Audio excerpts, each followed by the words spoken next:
IPL 18వ సీజన్కు count down మొదలైంది. మరో 10 రోజుల్లో ఈ సమ్మర్ క్రికెట్ కార్నివల్ మొదలు కానుంది. ఇప్పటికే అన్ని జట్లు ప్రాక్టీస్ కూడా మొదలుపెట్టేశాయి. ఛాంపియన్స్ ట్రోఫీ ఆడి స్వదేశానికి తిరిగి వచ్చిన భారత క్రికెటర్లు కూడా తమ ఐపీఎల్ జట్లతో చేరిపోయారు. ఇదిలా ఉంటే సీజన్ ఆరంభానికి ముందు పలు జట్లకు ఆటగాళ్ల గాయాలు వెంటాడుతున్నాయి. ఇప్పటికే ముంబై ఇండియన్స్కు బూమ్రా గాయం షాక్ ఇస్తే తాజాగా లక్నో సూపర్ జైంట్స్కు కూడా షాక్ తగిలింది. ఆ జట్టు యువ పేసర్ మయాంక్ యాదవ్ వెన్ను గాయం నుంచి ఇంకా కోలుకోలేదు. దాంతో అతను ఫస్ట్ ఆఫ్ సీజన్ మొత్తానికి దూరం కానున్నాడు. మయాంక్ యాదవ్ను Lucknow Super Giants IPL 2025 mega వేలానికి ముందు 11 కోట్ల భారీ ధరకు రీటైన్ చేసుకుంది.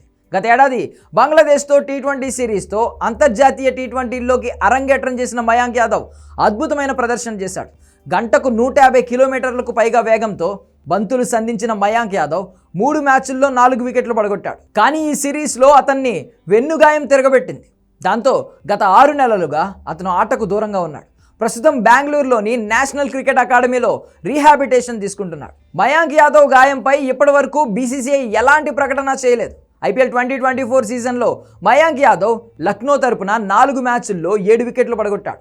2 ఏళ్ల కిందటే మయాంక్ ఐపీఎల్లోకి ఎంట్రీ ఇచ్చాడు. 2022 మెగా వేలంలో లక్నో అతన్ని 20 లక్షల కనీస ధరకు కొనుగోలు చేసింది. అయితే ఆ సీజన్లో అతనికి ఒక్క అవకాశము రాలేదు. అనంతరం 2023 ఐపీఎల్ సీజన్ ప్రారంభానికి ముందు గాయం కావడంతో టోర్నీ మొత్తానికి దూరమయ్యాడు. అయినా సరే లక్నో అతన్ని వదులుకోలేదు. తన మీద నమ్మకాన్ని నిలబెట్టుకుంటూ అరంగేట్ర మ్యాచ్లోనే సత్తా చాటి player of the match award అందుకున్నాడు. ఆ మరుసటి మ్యాచ్లోనే మరో 3 వికెట్లు తీసి వరుసగా ప్లేయర్ ఆఫ్ ద మ్యాచ్ అవార్డులు అందుకున్నాడు. కానీ పక్కటెముకల గాయంతో 4 మ్యాచ్లకే పరిమితమయ్యాడు. గాయాలతో ఇబ్బంది పడుతున్న మయాంక్ యాదవ్పై లక్నో సూపర్ జైంట్స్ నమ్మకం ఉంచి 11 కోట్ల భారీ ధరకు రీటైన్ చేసుకుంది. ఐపీఎల్ 2025 సీజన్లో ఈ యువ ఫాస్ట్ బౌలర్పై చాలా అంచనాలున్నాయి. గాయం నుంచి కోలుకుని ఎప్పుడు ఐపీఎల్లోకి అడుగు పెడతాడనే దానిపై క్లారిటీ లేదు. కాగా ఐపీఎల్ 2025 సీజన్లో లక్నో సూపర్ జైంట్స్ రిషబ్ పంత్ సారథ్యంలో బరిలోకి దిగుతోంది.